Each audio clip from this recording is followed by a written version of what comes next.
آپ کے چینل کے توسط سے حافظ نعیم الرحمان صاحب کو کہتا ہوں کہ آپ میرے نام کی تختی ہٹا دیں، آپ وہاں اپنی تختی لگا دیں، حافظ نعیم الرحمان صاحب کی لگا دیں، میں چل کے لگوا دیتا ہوں، اور اگر زیادہ ہی ہے تو آپ میئر حافظ نعیم الرحمان صاحب کی تختی لگا دیں، اور وہ اس لیے لگا دیں کہ میں نادرہ کو خط لکھ دیتا ہوں کہ ان کے آئی ڈی کارڈ میں میئر حافظ نعیم الرحمان کر دیں، تاکہ جہاں تختی لگے میئر حافظ نعیم الرحمان کی لگا دیں، ہمیں تو کوئی فرق نہیں پڑتا۔ بھائی اگر اتنا ہی آپ کو شوق ہے اور آپ کے حواس پہ یہ چیز قابض ہو گئی ہے، ابھی مجھے سلیم صاحب نے ایک پیپر دیا آپ کے سامنے، اس میں انہوں نے لکھا کہ ایم کیو ایم جو چائنا کٹنگ کر رہی ہے اس پر گورنر صاحب نے رؤوف صدیقی کا ساتھ دیا۔ میں سمجھتا ہوں چائنا کٹنگ کے ذریعے تو آپ میئر بننا چاہ رہے تھے، جو کہ نہیں ہو سکا، اور اس کی مثال نہیں، میں اس کی ایگزامپلز، اس کے شواہد دے سکتا ہوں کہ اگر ایم کیو ایم پاکستان اس بلدیاتی الیکشن کا بائیکاٹ نہ کرتی تو آپ کیسے سینٹرل میں یہ سیٹیں لے لیتے؟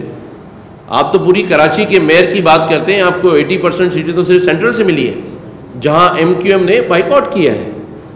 اور اس سے پہلے بھی جب ایم کیو ایم کا بائیکاٹ ہوا ہے آپ وہاں سیٹیں لے کر آ گئے۔ لیکن میں ان باتوں کا جواب آپ کو نہیں دینا چاہتا، بلکہ میں تو وہ ذکر بھی نہیں کرنا چاہتا، یہ میرا ظرف ہے کہ جب آپ میئر نہیں بنے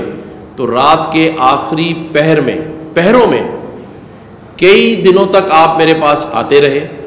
لیکن یہ میرا ظرف ہے کہ میں وہ باتیں میڈیا کے سامنے نہیں کر رہا۔ لیکن کبھی آپ کی اعلیٰ قیادت نے مجھ سے پوچھا تو میں ضرور بتاؤں گا کہ آپ مجھ سے کیا کیا باتیں آ کے دل کی کرتے رہے ہیں۔ میں نے آپ کو ہمیشہ بھائی کہا ہے اور میں ہمیشہ آپ کو بھائی سمجھوں گا بھی۔ آج آپ نے یہ بھی کہا کہ گورنر ہمارے وہاں تشریف لائیں جو ان کا مرکز ہے،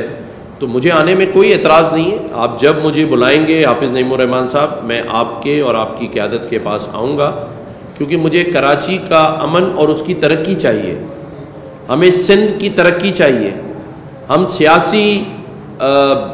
ایک دوسرے سے اختلافات کی بنیاد پر اپنے اس شہر اور اس صوبے کے امن کو خراب نہیں کر سکتے۔ آپ نے بارہا ہمارے انیشیٹوز پہ بات کی جس کا میڈیا گواہ ہے۔ سب سے پہلے آپ کو رمضان المبارک میں افطار ڈنر کے اوپر اعتراض تھا، اس کے بعد آپ کو ماؤں بہنوں کو چوڑیاں پہنانے اور مہندی لگوانے پہ اعتراض تھا،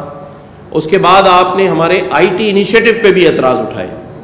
لیکن میں نے آپ کے کسی اعتراض اور اختلاف کا جواب اس انداز میں نہیں دیا، کیونکہ میں یہ سمجھتا ہوں کہ آپ کی سیاسی مجبوریاں ہیں۔